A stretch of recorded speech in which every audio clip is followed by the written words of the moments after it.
Hello, sir. Hey, Walter, really nice to meet you, man. How's it going there? Great, great. I'm on holiday, and it's a pleasure to be here talking to you. Very cool, very cool.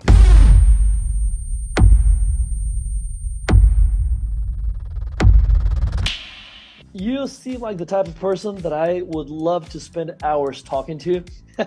You love cinema. You're a true citizen of the world. You've lived everywhere. Your films have been showcased in festivals from all over the world. Now you have this film, and at the core of the film, there's a huge international incident. So you must depict international forces at play. So I'm dying to know, how does your real life experiences, factor in while working with this sort of story? Well, I like to think of myself as an international filmmaker and as somebody who wants to tell global stories. So when you're working on a film like this that has, characters from around the world, has this amazing geopolitical situation in it, it's about getting the details right and making it feel as authentic as possible. The way we were casting even our actors, like our Japanese prime minister in this film, you want all those details to be authentic. You want the history of these characters and these worlds to also play a meaningful role. One of the details in this film, for example, are cherry blossoms that you're probably seeing in the trailers. And that's something that is quite layered. There's a really incredible history between the United States and Japan when it comes to those cherry blossoms in DC. They were a gift from the Japanese ambassador and the mayor of Tokyo, and they leaned into the emotional connection and history and empathy between those countries.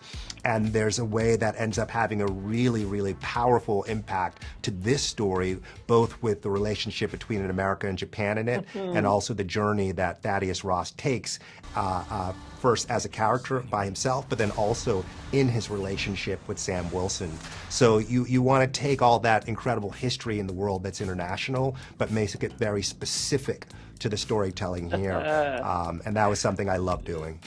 You see, I love those layers, man.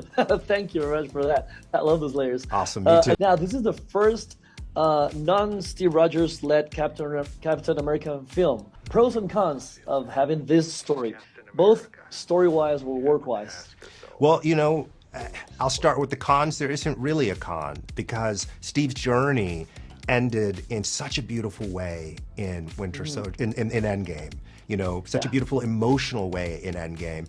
And that moment when he passed the shield on to Sam, I remember being in my local theater in New York City at the time, and just the oohs and the ahs and the excitement that people had, Steve's journey was a really powerful and beautiful one.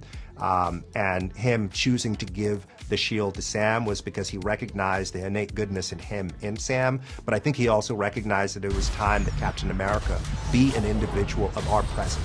Steve's journey was about reconciling the past with the present. He was a man out of time. Sam Wilson is a man of our time. And he's somebody who understands the nuances of our world in such a meaningful and powerful way. We met him in the MCU as a counselor. He's somebody who wants to give care. He's somebody who wants to give empathy.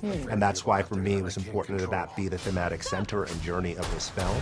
So all those now speak to the pros of why Sam is our new Captain America, and this movie really cements that in a way that's going to be exciting for everything that happens going forward. Ladies and gentlemen, the President of the United States, Thaddeus Ross.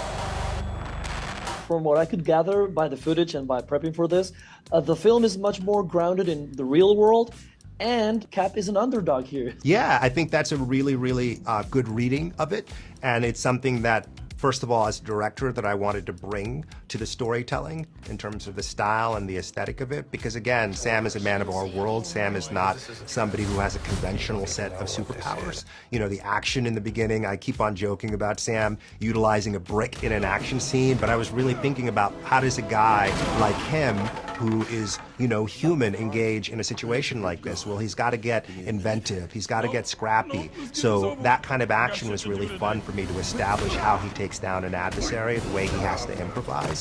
But at the same time, the movie also had to keep room for the fantastic, for everything that's going to come later on. So I really took a great care in the style of the movie evolving over the course of the film, the filmmaking techniques, the use of color, the use of texture, all those things would create room so that by the latter parts of the movie where some of our more fantastic things were happening, it still felt like one journey emotionally and thematically. See, I could talk to you for hours, but my time is done.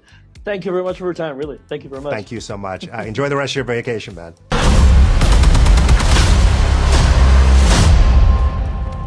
You want me? Come and get me!